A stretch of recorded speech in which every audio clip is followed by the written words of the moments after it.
Ils ont travaillé dur pour s'offrir une vie meilleure. C'étaient des immigrés qui avaient réussi au Canada.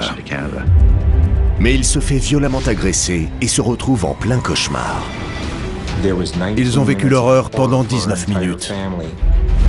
Tout ce qu'il avait construit à la sueur de son front s'est littéralement écroulé. Les enquêteurs pensaient traquer des criminels très bien organisés, jusqu'à ce qu'ils découvrent la terrible vérité. Ce genre de choses, c'est inimaginable. C'est un mélange de détresse, de cruauté et de soif de vengeance. Bref, c'est la pire des trahisons.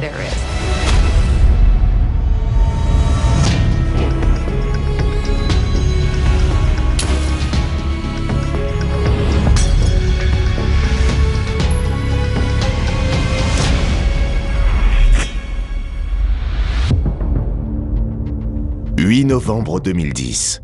C'est un lundi soir comme tous les autres à Markham, une banlieue du nord de Toronto dans l'Ontario. La ville de Markham abrite une communauté asiatique très importante. On y trouve beaucoup d'habitants originaires d'Asie. C'est un endroit très agréable et plutôt bourgeois. C'est une ville paisible, avec des familles qui vivent les unes près des autres dans la même rue. Mais vers 22h30, la police reçoit l'appel totalement paniqué de Jennifer Pan, 24 ans.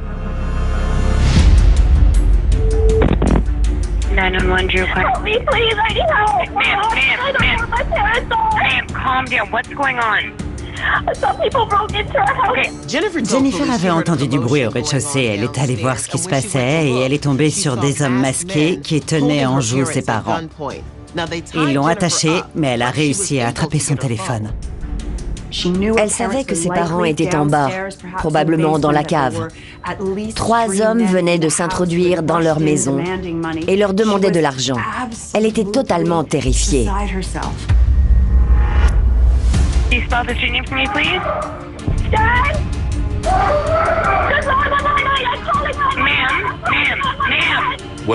Des individus armés avaient pénétré chez cette famille. C'était une urgence. Il fallait intervenir le plus vite possible. Lorsque la police arrive, les agresseurs ont quitté les lieux et les parents de Jennifer, Anne et Big Pan sont introuvables. Ils ont fait le tour de la maison et découvert Jennifer à l'étage, attachée à la rambarde de l'escalier. L'un des agents l'a détachée et ils l'ont emmenée à l'extérieur. Une fois la jeune femme en sécurité, ils sont retournés à l'intérieur fouiller la maison. Il n'y avait aucune trace de lutte au rez-de-chaussée, mais à la cave, c'était complètement différent.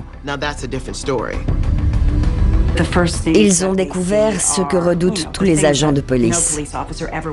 C'était une scène de crime. Il y avait du sang et le corps d'une femme par terre. La mère, Bika Pan, avait été assassinée. Une serviette enroulait sa tête et elle avait été abattue à bout portant. On lui avait tiré 3 fois dans le dos et on l'avait ensuite achevé d'une balle derrière la tête. S'agit-il d'un cambriolage qui a mal tourné ou d'une affaire plus sordide? Le père de Jennifer était introuvable. Au départ, il était porté disparu. Avait-il été enlevé? C'est peut-être à lui que ces hommes en voulaient et pas à sa femme. On n'en savait rien. Oyan Pan avait quitté son Vietnam natal en quête d'une vie meilleure. Anne est allée à l'école à Saigon, mais il a réussi à obtenir le statut de réfugié, ce qui lui a permis de venir s'installer au Canada. C'était la fin des années 70. Son pays avait été ravagé par la guerre. Ces émigrants qui arrivaient au Canada n'avaient plus rien. À cette époque, il y a eu un fort afflux de population étrangère. Le Canada a accueilli beaucoup d'immigrés. Ces gens espéraient avoir une vie meilleure. Mais ils voulaient aussi offrir un avenir à leurs enfants. Anne va non seulement commencer une nouvelle vie au Canada, mais il va aussi y rencontrer Bik A, celle qui allait devenir sa femme. Bik A venait elle aussi du Vietnam. Ils savaient tous les deux ce que c'était de quitter son pays pour repartir à zéro. Comme beaucoup de nouveaux arrivants, les parents de Jennifer avaient laissé derrière eux un pays très instable, voire dangereux, pour venir s'installer au Canada, où ils se sont très vite intégrés. Ils ont tous les deux trouvé du travail dans l'industrie automobile. Le secteur était en plein essor à Toronto. Anne était outilleur-ajusteur et sa femme assemblait des pièces de voiture. Ils étaient ouvriers au départ. Ils ont travaillé dur. Ils ont réussi à se faire une situation en partant de rien. Ils avaient 2 belles voitures. Ils se sont achetés une maison qu'ils avaient même terminé de payer. Anne et Bika Pan se marient en 1980 et fondent rapidement une famille. Jennifer naît en 1986. Elle a un petit frère, Félix, 3 ans plus tard. En tant que fille aînée, Jennifer avait énormément de pression. Il fallait absolument qu'elle réussisse, mais elle était restée très proche de ses parents. Elle était tout le temps avec sa mère. Elle s'entendait très bien. Jennifer venait de décrocher son diplôme de pharmacienne à l'Université de Toronto. Et son frère Félix faisait des études d'ingénieur à l'Université de McMaster. Les Pan avaient tout pour être fiers de leurs enfants. Ils n'auraient pas pu rêver mieux en quittant le Vietnam. C'était le rêve américain dans toute sa splendeur, mais transposé au Canada. Ils n'avaient pas une, mais 2 belles voitures de luxe. Ils pouvaient se targuer d'avoir des enfants brillants qui suivaient tous les 2 des études. Ils étaient arrivés sans rien au Canada, mais ils avaient réussi à se faire une belle situation. Mais le rêve va tourner au cauchemar. Des inconnus ont pénétré chez les Pan et les ont violemment agressés.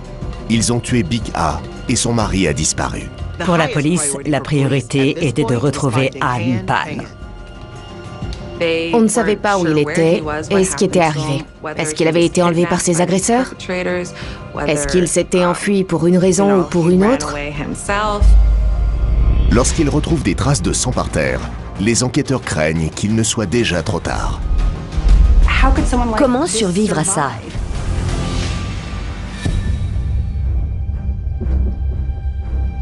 Dans la banlieue de Toronto, une famille d'immigrés vietnamiens vient d'être victime d'une agression violente. Bika Pan, 53 ans, a été retrouvée morte sur les lieux et la police est à la recherche de son mari. Ils ont retrouvé leur fille, Jennifer, à l'étage, attachée à la rambarde. La dernière chose qu'elle avait entendue était des coups de feu. Donc elle pensait que son père avait lui aussi été tué. On ne savait pas où il était et ce qui lui était arrivé. Est-ce qu'il avait été enlevé par ses agresseurs? Est-ce qu'il s'était enfui pour une raison ou pour une autre? L'un des agents a vu des gouttes de sang par terre. Il a compris tout de suite que ce n'était pas bon signe. Les traces de sang s'arrêtent à la porte de la maison. De toute évidence, Anne est blessée. Il n'y a pas de temps à perdre. Ils ont quadrillé tout le quartier. Ils ne savaient même pas s'il était dans les environs. Mais ils n'ont pas eu à le chercher bien longtemps. On a retrouvé Anne Pan inconscient devant chez son voisin, qui avait lui aussi appelé les secours. Il avait réussi à sortir de chez lui et à se traîner jusque dans l'allée de la maison d'à côté. Une balle lui avait traversé l'œil. Il était blessé à l'épaule. Et pourtant, il était toujours vivant. Il était dans un état critique. On ne savait pas s'il allait survivre. Anne est transportée de toute urgence à l'hôpital. Son cerveau était touché et ses blessures étaient si graves qu'on l'a plongé dans un coma artificiel. Les médecins ne savaient pas s'ils allaient pouvoir le sauver. On espérait pouvoir lui parler le plus vite possible. Il était le seul à être capable d'identifier ses agresseurs et de nous dire ce qui s'était passé. Pour l'instant, Anne n'est pas en état de parler. Les enquêteurs se tournent donc vers la seule personne qui a assisté à l'agression, Jennifer Pan, 24 ans. Elle était totalement bouleversée. Sa mère venait de se faire tuer et son père était entre la vie et la mort. Au moment des faits, la jeune femme était à l'étage dans sa chambre. Elle était au téléphone avec une amie. Sa mère, qui était sortie, venait de rentrer et son père était couché. Jennifer était dans sa chambre. Son frère Félix était à la fac. Elle a regardé la télévision. Une copine est passée la voir. Et sa mère était allée à une soirée line dance avec une amie. Jennifer prétend avoir entendu 3 intrus entrer chez elle peu après 22 heures. I told my friend I'll call you back. I could hear the voices weren't any voices I was very familiar with. And so I was scared and I couldn't move. Des hommes ont fait irruption dans la maison en demandant de l'argent. Ils voulaient savoir où était le portefeuille de son père et s'il avait du liquide. I have still a bit of money put aside from when I was waitressing, cash. So I showed him where it was and he took it and put it in his pocket, I think. And then that's where they pushed me to my parents' room and asked me where the money was there. Jennifer les a conduits dans la chambre où ils ont trouvé des dollars américains et canadiens. And then after they had gotten that, they had taken me and they tied me to the top of the banister. Just with one string, I could still move, but I was afraid to. Next thing I know, I think I heard my parents going down the stairs. And then I heard 2 pops. My mom screamed. I yelled out for her. Then a couple more pops. And I think I heard my mom say or moan or something, and then they did one more before they left, and then one of the guys said, "We have to go now, it's been too long." Ils l'ont laissée là-haut, attachée à la rambarde. Heureusement, elle a pu cacher son téléphone et appeler les secours. Elle a réussi à se contorsionner et à attraper son téléphone. C'est comme ça qu'elle a pu appeler la police. À en croire le récit de Jennifer, il s'agit d'un vol à main armée. Pourtant, les éléments sur place ne semblent pas corroborer cette version des faits. La première chose qui nous a interpellés, c'est qu'il n'y avait pas eu effraction. La porte d'entrée et de derrière n'avait pas été forcée. Idem pour celle du garage et du jardin. On voyait que la maison avait été fouillée, mais bizarrement, ils n'avaient pas pris grand-chose. Les 2 voitures de luxe étaient toujours dans le garage, dont une Mercedes, alors que les clés étaient juste dans l'entrée de la maison. Il y avait aussi du liquide, et il n'y avait pas touché. On a retrouvé le portefeuille de Anne avec de l'argent à l'intérieur. Ils avaient aussi laissé du matériel vidéo d'une très grande valeur. Le mode opératoire des tueurs intrigue également les enquêteurs. La victime était une femme d'âge moyen. Elle rentrait d'un cours de line dance. On lui avait mis une serviette autour de la tête et on l'avait exécutée. Boum, boum, boum. Elle avait été abattue de 3 balles à bout portant. Elle était morte sur le coup. C'était très inhabituel. Il fallait de toute évidence se pencher sur la question. Pourquoi lui avoir mis une serviette autour de la tête avant de la tuer? Ça ressemblait à une exécution. Ils avaient tué leur victime d'une balle dans la tête. Ça avait tout l'air d'une exécution. Le plus souvent, le meurtrier met une serviette sur la tête de sa victime pour qu'elle ne le regarde pas. Ou alors pour éviter que le sang éclabousse partout. Il y avait quelques projections de sang, mais globalement, les lieux étaient propres. Les tueurs avaient pris la peine d'enrouler une serviette autour de la tête de leur victime. Pour les enquêteurs, ces hommes ne sont pas entrés dans cette maison par hasard. Mais pourquoi s'en être pris à la famille Pan? Anne et Vic A étaient des gens travailleurs. Ils n'avaient pas le profil de personnes risquant de subir des représailles. Est-ce qu'ils avaient des problèmes de voisinage? Est-ce qu'ils devaient de l'argent à quelqu'un? Ou étaient-ils mêlés à autre chose? Quelqu'un avait voulu se débarrasser d'eux, mais qui? Leur fille Jennifer raconte en détail les événements de la soirée. Mais elle se montre moins précise lorsqu'il s'agit de décrire ses agresseurs. Elle a donné une vague description de leur apparence physique et de la façon dont ils étaient habillés.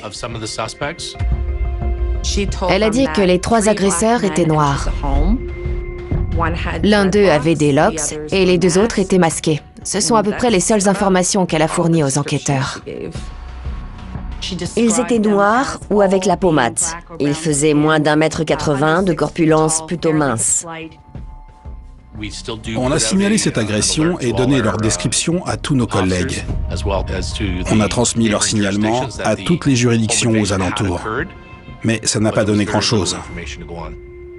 Heureusement pour la police, les suspects ont peut-être été filmés. Un voisin avait une caméra de télésurveillance orientée sur la maison des victimes.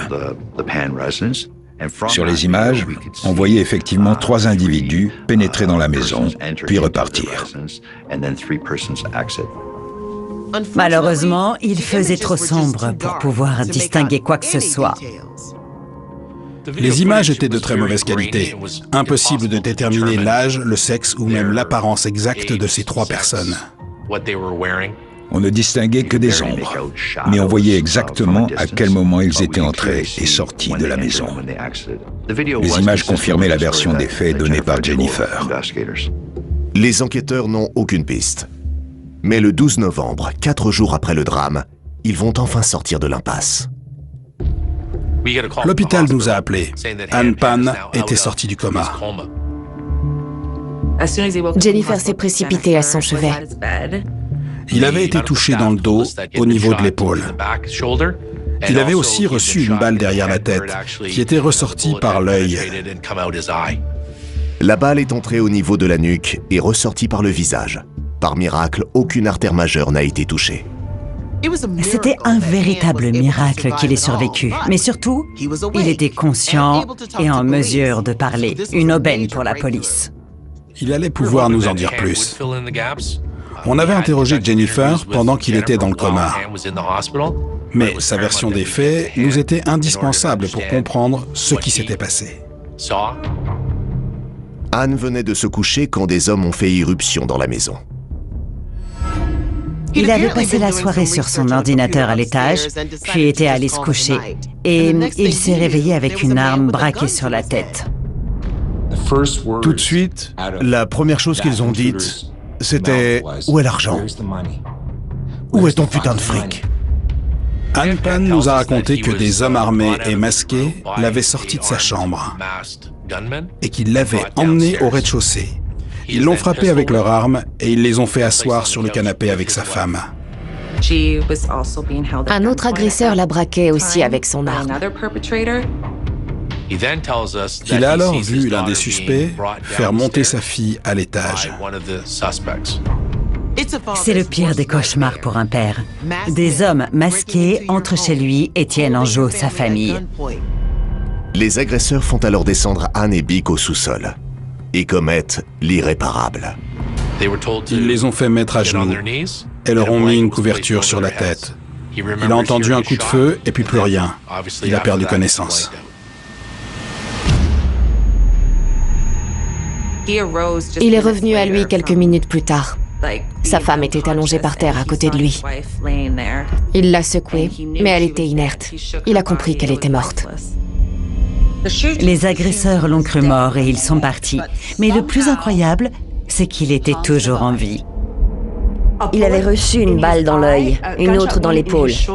Il y avait du sang absolument partout. Comment survivre à de telles blessures? Et pourtant, c'est ce qui s'était passé. Il n'était pas mort. Il s'est relevé, est remonté de la cave et s'est sauvé par la porte d'entrée pour aller se réfugier chez l'un de ses voisins. Le récit de Anne semble confirmer les déclarations de Jennifer. À 2 détails près. De toute évidence, il était encore sous le choc. Mais il n'a pas donné la même description des agresseurs. D'après lui, 2 des suspects étaient noirs et le 3e était blanc. Alors que Jennifer avait déclaré qu'il s'agissait de 3 Afro-Américains. Leur description des agresseurs ne correspondait pas. Il a décrit un homme blanc. Au cours d'une autre audition, il a ensuite précisé qu'il était plutôt de type hispanique ou d'origine italienne. 2 personnes peuvent tout à fait avoir un souvenir légèrement différent d'un même événement. Mais là, c'était bien plus qu'un simple détail. Quand on se fait braquer avec une arme à feu, la perception des choses peut être altérée. On est focalisé sur ce qui se passe devant ou derrière soi. Anne se souvient d'un autre élément qui interpelle les enquêteurs. Pendant qu'il était sur le canapé dans le salon, il a vu Jennifer discuter avec le suspect numéro 3 et tout portait à croire dans son attitude qu'elle le connaissait. Il l'a vu discuter avec un homme blanc dans la cuisine. Ce n'était pas du tout ce qu'elle avait déclaré. Pour les enquêteurs, ça voulait dire quoi? Le témoin venait tout juste de sortir du coma après un traumatisme cérébral. Donc soit il avait l'esprit confus, soit il avait mal interprété la situation. Il devait avoir un tas de choses en tête à ce moment-là. Qu'est-ce qui se passe? Comment ça va se finir et pourquoi ça nous arrive à nous? Elle s'est peut-être dit qu'elle pouvait essayer de discuter et de négocier avec lui. Après tout, ils avaient à peu près le même âge. Mais il y avait une autre possibilité. Il ne s'agissait peut-être pas d'un véritable braquage, et Jennifer pouvait être impliquée. À mesure que les enquêteurs avancent dans leurs investigations, ils découvrent que la famille Pan est minée par le mensonge. Elle leur mentait. Ça a fait boule de neige et elle a perdu le contrôle de la situation.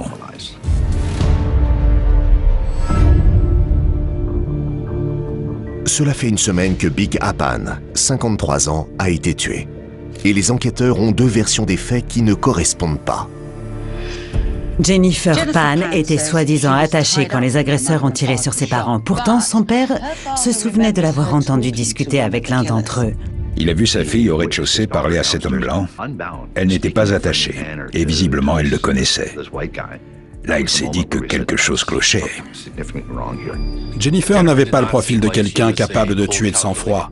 On l'a d'abord entendue en tant que victime, mais on a relevé des incohérences dans ses déclarations et on a voulu en savoir plus. Pourquoi Jennifer aurait-elle fait une chose pareille? D'autant plus que, d'après son père, lui et sa femme étaient prêts à tous les sacrifices pour leurs enfants. De ce qu'on savait, c'était une famille très unie. Les parents étaient prêts à tout pour soutenir leurs enfants et pour qu'ils réussissent. À une période, il a été question qu'elle devienne patineuse professionnelle. Elle était très douée. Elle rêvait d'aller aux Jeux Olympiques, mais elle s'est blessée. Elle s'est déchiré un ligament et son monde s'est écroulé. Elle ne pouvait plus patiner. Jennifer est allée de l'avant après sa blessure. Elle a simplement changé ses projets. Et pour le plus grand bonheur de ses parents, elle a décidé de devenir pharmacienne. Elle faisait des études pour devenir pharmacienne. Elle travaillait dans l'officine d'un centre commercial de Markham. Elle était également bénévole à l'hôpital pour enfants de la ville. Du moins, c'est ce que pensaient ses parents. Mais d'après Anne, ils avaient récemment découvert que ce n'était pas du tout le cas. Big A et Anne ont commencé à avoir des soupçons quand ils ont comparé la vie scolaire de leur fille à celle de leur fils, inscrit dans une autre université. Félix, lui, leur parlait souvent de ses résultats, de ses examens. Il avait des notes prises en cours, mais pas Jennifer.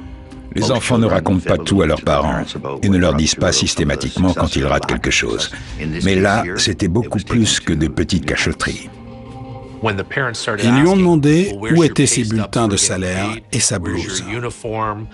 Elle trouvait toujours des excuses pour qu'ils ne la conduisent pas à son travail.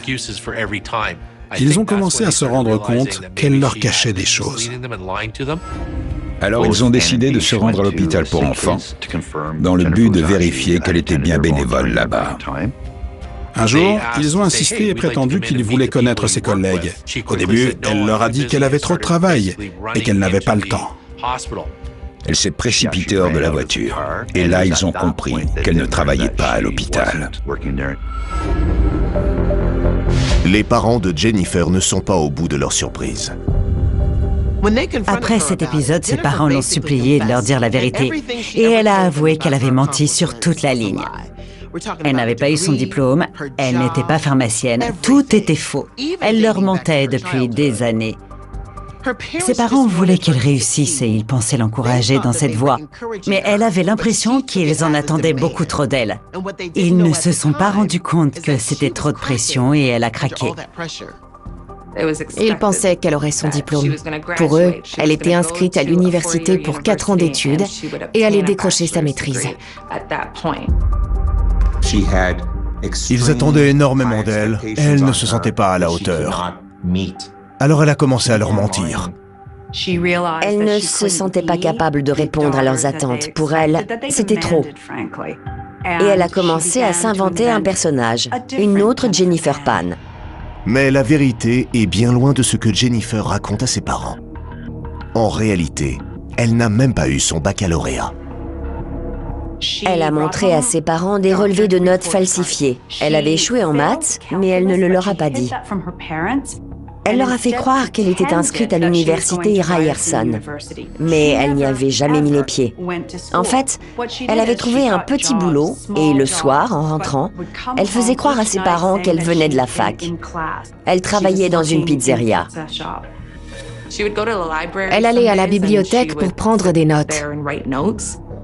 Elle recopiait des passages dans des livres de sciences et faisait comme si c'était ses cours. Et ça a marché, tout le monde y a cru. Au moment de la remise des diplômes à l'Université de Toronto, sa famille et surtout son père voulaient absolument être là. Il n'avait déjà pas pu assister à celle du lycée. Il ne voulait pas rater celle-là. Là, qu'est-ce qu'elle a fait? Elle a encore menti. Il n'y avait plus de place dans la salle, tous les parents ne pouvaient pas venir. Désolée, voici mon diplôme. Elle s'était inventé une vie et a menti comme ça pendant 4 ans. En 2009, elle était censée finir ses études. Alors elle s'est acheté un faux diplôme. Elle n'était pas allée à la fac, elle n'était pas pharmacienne. Elle mentait sur l'endroit où elle vivait, sur ses amis, sur la façon dont elle gagnait sa vie. De plus, Jennifer était tombée amoureuse à l'adolescence. Au lycée, elle a commencé à sortir avec un jeune homme du nom de Daniel Wong. Mais elle savait que ses parents ne l'autoriseraient pas à le voir. Les parents de Jennifer étaient d'origine sino-vietnamienne et ils étaient très attachés à leur tradition. Pour eux, il était hors de question que leur fille sorte avec un garçon. Ils se voyaient en cachette et ça a continué après le lycée. Comme le trajet pour l'université était long, elle avait dit à ses parents qu'elle vivait chez une amie pendant la semaine. Après leur visite à l'hôpital, Big A téléphone à l'amie de sa fille. Celle-ci lui avoue qu'elle n'a jamais dormi chez elle. Quand Anne demande des explications à Jennifer, elle lui avoue qu'elle dormait chez les parents de Daniel depuis des années. Ils ne connaissaient pas Daniel, mais ils pensaient qu'il avait une mauvaise influence sur leur fille. S'il l'aimait vraiment, comment pouvait-il la laisser mentir à ses parents et s'enfoncer dans le mensonge au point de mener une vie inventée de toutes pièces pendant des années? Apparemment, ils ont fait pression sur elle pour qu'elle quitte Daniel. Mais ça s'est retourné contre eux. Elle avait encore plus envie d'être avec lui. Cet amour interdit avait un côté très Roméo et Juliette. Ses parents n'acceptaient pas cette relation. Ils ne voulaient pas que leur fille sorte avec ce garçon. Et à en croire les antécédents de Daniel Wong, les parents de Jennifer avaient effectivement toutes les raisons de s'inquiéter. Après enquête, il s'est avéré qu'il était impliqué dans un trafic de drogue. Daniel Wong était connu des services de police et les parents de Jennifer étaient opposés à cette relation. A priori, il avait de bonnes raisons de vouloir les tuer, les moyens de le faire. L'amour contrarié de Jennifer va-t-il devenir le principal mobile dans cette affaire? What do you think people would kill somebody over? Give me a number. It'd have to be around $10,000. Les enquêteurs ont désormais un suspect dans l'agression du couple Pan. Il s'agit du jeune homme que leur fille fréquentait à leur insu, Daniel Wong. Ce type avait un casier judiciaire, il vendait de la drogue. Autrement dit, il aurait tout à fait pu s'en prendre aux parents de Jennifer. Il avait le profil et en plus, ils étaient contre leur relation. Lors de son interrogatoire, Daniel Wong ne nie pas son passé douteux et ses sentiments pour Jennifer. Ils étaient restés longtemps ensemble. Il leur a parlé de sa famille et de ses parents qui étaient très stricts. Il leur a dit qu'elle avait tellement peur de les décevoir qu'elle passait son temps à leur mentir. Il voulait savoir jusqu'où il serait allé pour elle. Ils l'ont interrogé sur certaines pratiques criminelles et sa réponse a été surprenante. What do you think? Because you've been in the industry, what do you think people would kill somebody over? Give me a number.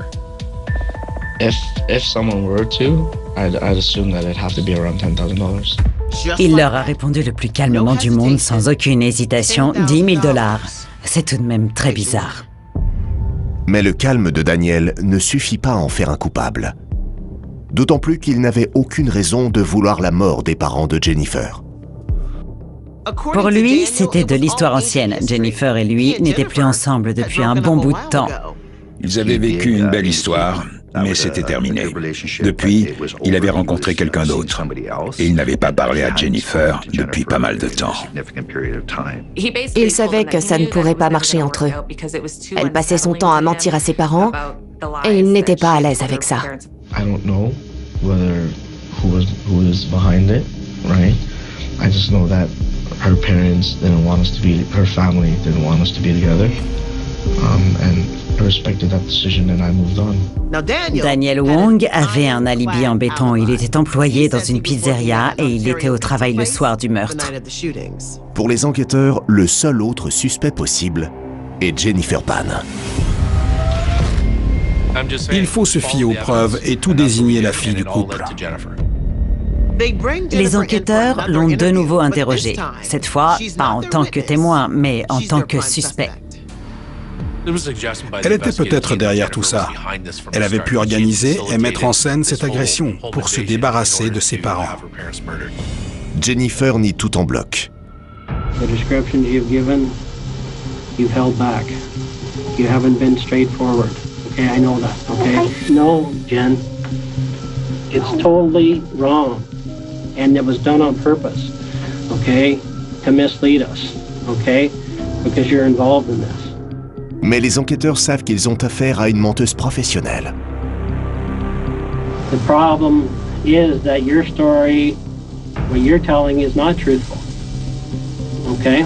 And we have to clear this up, okay? Your rendition of what happened, one, a lot of events you say that happened never did. Now, what we need to get down to here today, Jen, is what really happened. You need to tell me what went on, because you know who was in that house that night. Là, on a commencé à voir le vrai visage de Jennifer. À force de mentir, elle ne se souvenait même plus de tout ce qu'elle avait déclaré. L'ironie de tout ça, c'est que les enquêteurs se sont retrouvés à devoir résoudre un problème mathématique. Le but était de prouver que tout ce qu'elle avait dit était faux, point par point. Après des heures d'interrogatoire, la jeune femme craque sous la pression.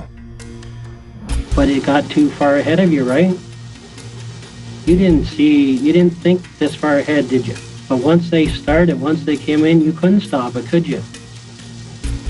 Could you? Jen?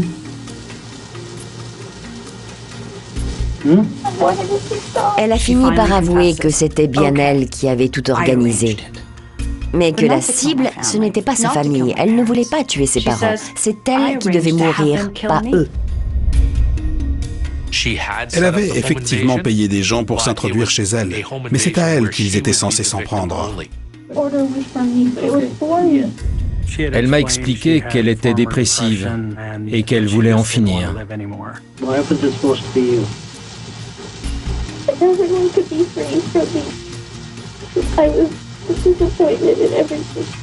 Elle passait pour une menteuse aux yeux de sa famille et l'amour de sa vie était passé à autre chose. De plus, elle n'avait même pas son bac. Son avenir n'était pas vraiment radieux. Elle était désespérée. N'ayant pas le courage de se suicider, Jennifer décide de faire appel à un tueur professionnel pour en finir. Elle a contacté un tueur à gages surnommé Homeboy. Il a accepté de l'exécuter contre $10 000. Bizarrement, c'est exactement le même montant qu'avait donné Daniel lors de son interrogatoire. Les parents de Jennifer exerçaient une telle pression sur elle que cette mise en scène était peut-être aussi une façon de les punir. En mourant sous leurs yeux dans d'horribles circonstances, elle leur faisait payer quelque chose. Mais alors que la date fatidique approche, Jennifer change d'avis. Après leur dispute au sujet de Daniel, les relations avec ses parents semblaient s'améliorer. Si bien qu'en septembre, elle a appelé Homeboy pour annuler le contrat. Okay. Did you try to stop it that night? Elle a alors prétendu que rien ne s'était passé comme prévu. Les tueurs s'en étaient pris à ses parents au lieu de la tuer elle. Ce n'était qu'un tragique malentendu. Mais comment être sûr que ces aveux ne sont pas un mensonge de plus? Elle avait avoué avoir tout planifié et orchestré. Il ne restait plus qu'à étudier ses relevés téléphoniques pour savoir avec qui elle était en contact. L'opérateur a mis un certain temps avant de nous communiquer ses relevés.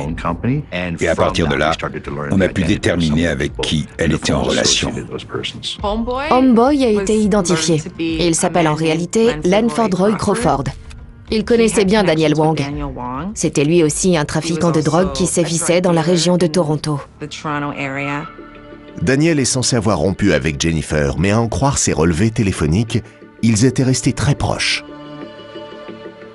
On a découvert que Jennifer avait envoyé un SMS à Daniel Wong, dans lequel elle lui demandait de lui trouver quelqu'un pour assassiner ses parents.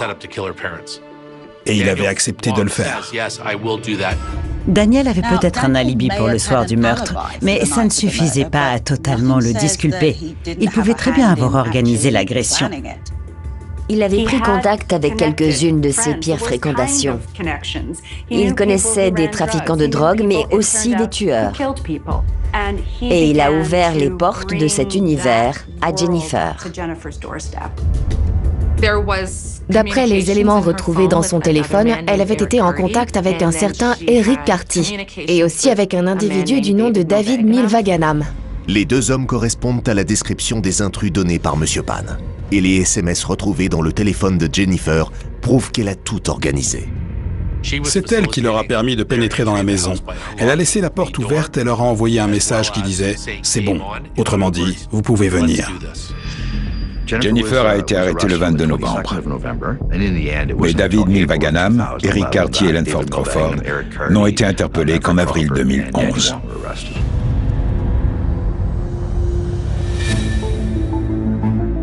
Le procès de Jennifer Pan et de ses complices s'ouvre le 19 mars 2014, près de 3 ans et demi après les faits.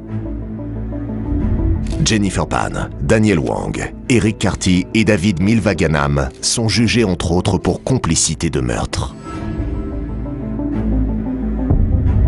Ils ont été inculpés de meurtre ou de tentative de meurtre et d'association de malfaiteurs. Daniel Wong et Lanford Crawford étaient accusés d'avoir organisé l'agression, mais ils n'étaient pas sur les lieux au moment des faits. Daniel avait contacté Homeboy, qui lui-même avait contacté Eric Carty et David Milvaganam. L'endroit où travaillait Homeboy avait un système d'identification des employés par empreinte palmaire. Il avait donc un alibi plus que solide. On sait qu'il y avait 3 intrus dans la maison, ce qui veut dire que l'un d'entre eux n'a jamais été ni arrêté ni jugé. D'après la loi canadienne, une personne reconnue complice d'un crime, c'est-à-dire qui a encouragé ou aidé quelqu'un à commettre un crime, est considérée coupable au même titre que l'auteur des faits. Au départ, les suspects ont tous comparu ensemble devant le tribunal, mais l'un d'entre eux a finalement vu son procès ajourné. Son avocat est tombé très malade et il n'était plus en état d'assurer la défense de son client. Pour l'accusation, Jennifer Pan avait voulu se débarrasser de ses parents parce qu'ils étaient opposés à sa relation avec son petit ami et qu'ils n'approuvaient pas son mode de vie. Ils lui ont alors posé un ultimatum. Nous vivants, nous n'accepterons jamais une chose pareille. Alors tu dois rompre avec lui. Jennifer avait accepté de revenir vivre chez ses parents et de reprendre ses études, mais pour l'accusation, ce n'était qu'une façade. Elle cherchait en secret à se débarrasser d'eux. Le procureur est persuadé que Jennifer avait d'autres raisons de vouloir tuer ses parents. Leur maison valait 600 000 $ et ils avaient fini de la payer. Et ils avaient aussi 2 voitures de luxe, ce qui leur faisait un patrimoine d'environ $1 million, sans compter leur assurance vie. De toute évidence, elle avait des sentiments pour Daniel Wong. Elle s'était inventé une vie de rêve dans laquelle ils vivraient tous les deux ensemble dans une belle maison avec beaucoup d'argent. La tragédie dans tout ça, c'est qu'elle a voulu se débarrasser de ses parents, alors qu'ils auraient fait n'importe quoi pour elle. Ann Pan a dû témoigner contre sa fille. Quand il est venu à la barre, il n'a pas eu un regard pour elle. C'était certainement trop douloureux pour lui. Et il devait être écœuré par ce qu'elle avait fait. À la barre, son père a raconté que sa femme et lui n'avaient qu'une crainte, que les agresseurs ne s'en prennent à leur fille. Ils auraient donné leur vie pour elle.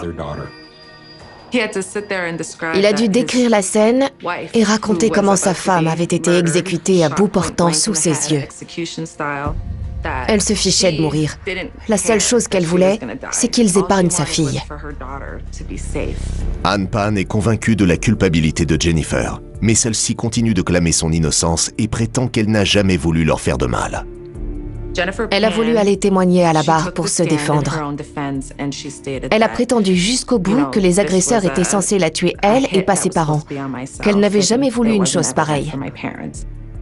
Elle a reconnu qu'elle avait engagé des tueurs, qu'elle s'était ravisée et qu'elle avait voulu annuler, mais que ça n'avait pas été possible. La jeune femme va même jusqu'à prétendre qu'elle n'a jamais rencontré les 3 suspects. Elle prétendait ne pas connaître Homeboy, Eric Carty et David Milvaganam. Elle pensait qu'ils ne viendraient pas. Elle a passé plusieurs coups de fil pour essayer de tout annuler. Et leur avait même proposé de leur verser 8 500 $ de dédommagement. Comme elle n'avait pas cette somme, elle a ensuite prétendu qu'elle avait passé ses appels et envoyé ses SMS dans le but de se procurer l'argent. Elle ne savait pas du tout qu'il viendrait le 8 novembre, et elle a témoigné dans ce sens. Absolument rien ne le prouvait. La défense souligne également qu'il manque un des assaillants. Pour l'accusation, il ne faisait aucun doute qu'Eric Carty et David Milvaganam étaient chez les Pan, mais le 3e homme n'a jamais été identifié. Le procureur n'avait même pas le nom de tous les agresseurs. Ça allait être très difficile de convaincre les jurés de condamner les 5 inculpés d'association de malfaiteurs. C'était un dossier assez difficile pour le procureur. Pour pouvoir juger une affaire devant la cour, le ministère public doit prouver le bien fondé de son accusation. Après 9 mois d'audience, l'issue du procès est entre les mains des jurés. Le jury a rendu son verdict le 13 décembre 2014. Les inculpés ont tous été reconnus coupables d'association de malfaiteurs et d'assassinat ou de tentative d'assassinat. Au Canada, quand on est reconnu coupable d'assassinat, on est passible de la perpétuité, assorti d'une peine incompressible de 25 ans de prison. Le juge a également condamné Jennifer pour tentative d'assassinat, ce qui ajoute encore 25 ans à sa peine initiale. Elle n'a jamais dit qu'elle était désolée.